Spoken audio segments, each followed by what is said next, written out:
Recently I had an encounter with the Lord, and He showed me many in the body of Christ who have felt overcome with sorrow. The Lord showed me this sorrow was from circumstances in the last few years, but there were also things from many years ago that were still causing sorrow in the heart. I watched as these ones felt like their very breath had been taken by this sorrow. The word that surrounded me in this encounter was overcome. They felt overcome by the sorrow they were experiencing. They felt stuck in sorrow. Many were crying out, "Lord, I feel like I am suffocating in this sorrow," and that's when He stepped in. I saw Jesus walk up before each one, and He breathed upon them. His breath shouted life and healing, so loudly. His breath of life, His breath of healing, His breath of freedom, the breath of His deliverance, to breathe deeply in peace again. I could feel the longing of His heart so deeply to set them free, to break the chains of these sorrows that had entangled and weighed down their hearts, and looking into their eyes, His eyes brimming with love, He spoke.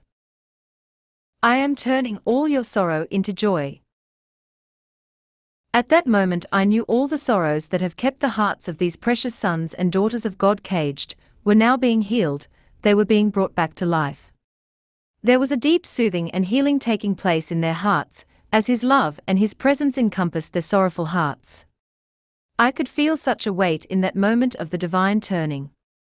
I could feel the weight in that moment of the recompense of the Lord. I could feel the weight of His restoration. I could feel the weight of beauty for ashes and joy for mourning. Isaiah 61. When the Lord spoke, "I am turning all your sorrow into joy," I felt the word all highlighted. I then began to see these ones that have been on their knees crying out to the Lord for so long, and I could hear the words, "Lord, there are so many sorrows.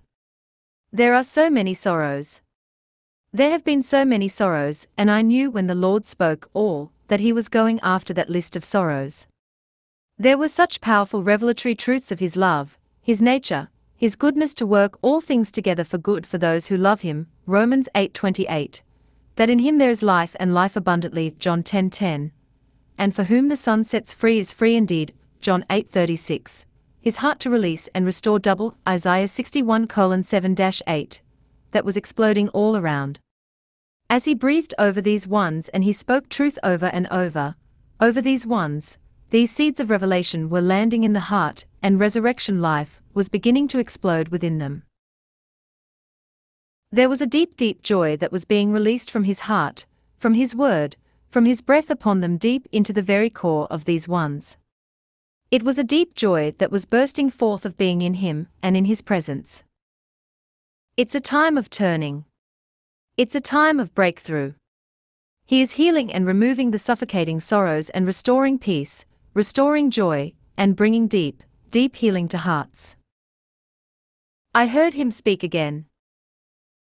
Where there has been suffocating sorrow, you will now see and hear the sound of life within you and all around you. It's time for resurrection life.